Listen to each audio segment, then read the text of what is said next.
नमस्कार दोस्तों। आज की कहानी भी बहुत ही रोचक, मज़ेदार और शिक्षाप्रद कहानी है, इसलिए कहानी को शुरू से आखिर तक एक बार जरूर सुनिएगा। तो चलिए शुरू करते हैं आज की कहानी। एक बार की बात है, बादशाह अकबर के दरबार में उनसे नौकरी मांगने की फरियाद लेकर एक व्यक्ति पहुंचा। उसकी कुछ देर बातें सुनने और बुद्धि की परीक्षा लेने के बाद बादशाह ने उसे चुंगी यानी कि टैक्स वसूलने वाला अधिकारी बना दिया। बीरबल भी उस दरबार में मौजूद थे। उन्होंने कुछ देर ध्यान से देखने बाद कहा कि ये व्यक्ति बहुत ही चालाक लग रहा है, ये जल्द ही कुछ न कुछ बेईमानी जरूर करेगा। होते होते कुछ समय गुजरा और तब तक उस व्यक्ति ने टैक्स वसूलने का काम पूरी तरह संभाल लिया था। एक दिन बादशाह अकबर के पास दो व्यक्ति उस अधिकारी की शिकायत लेकर आए। शिकायतें मामूली थी, इसलिए बादशाह ने ध्यान नहीं दिया। उसके बाद रिश्वत लेने और जनता को परेशान करने के आरोप भी उस अधिकारी पर लगने लगे। इतनी शिकायतें आने पर बादशाह ने सोचा कि इसका तबादला ऐसी जगह कर देता हूँ जहाँ इसे बेईमानी करने का मौका ही ना मिल पाए। इतना सोचते ही बादशाह ने फैसला किया कि उसे अस्तबल का मुंशी बनाया जाएगा। फिर अकबर ने मन में कहा कि अब घोड़ों की लीद उठवाने के काम में ये क्या ही बेईमानी कर पाएगा। वहां मुंशी के पद पर पहुंचते ही उस व्यक्ति ने फिर रिश्वत लेना शुरू कर दिया।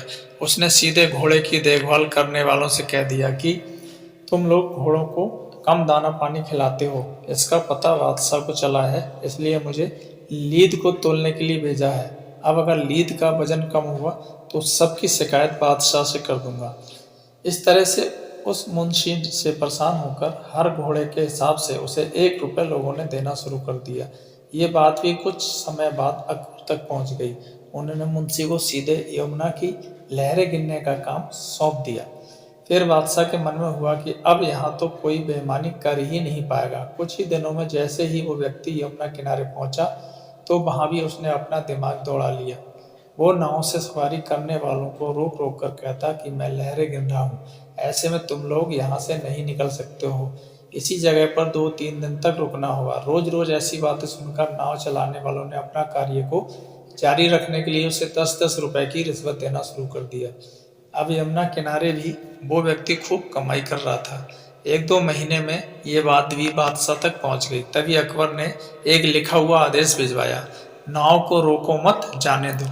वो व्यक्ति चतुर था, उसने बादशाह के आदेश वाले पत्र को नाव को रोको मत जाने दो कर दिया। इसी थोड़ी हेर फेर के बाद उसने अकबर का आदेश वहां टंगवा दिया। आखिर में उससे परेशान होकर बादशाह ने उसे नौकरी से ही निकाल दिया। तभी बादशाह को बीरबल की बात याद आ गई कि यह आदमी बेईमानी जरूर करेगा। तब उनके मन में हुआ कि मुझे उसे पहली ही गलती में कठोर दंड देना चाहिए था। तो दोस्तों, कहानी से हमें ये सीख मिलती है कि दुष्ट अपनी दुष्टता और बेईमान अपनी बेईमानी कहीं भी जाने पर नहीं छोड़ता। तो दोस्तों, कैसी लगी आज की कहानी कमेंट्स करके ज़रूर बताइएगा और चैनल को सब्सक्राइब जरूर कीजिएगा। Thank you.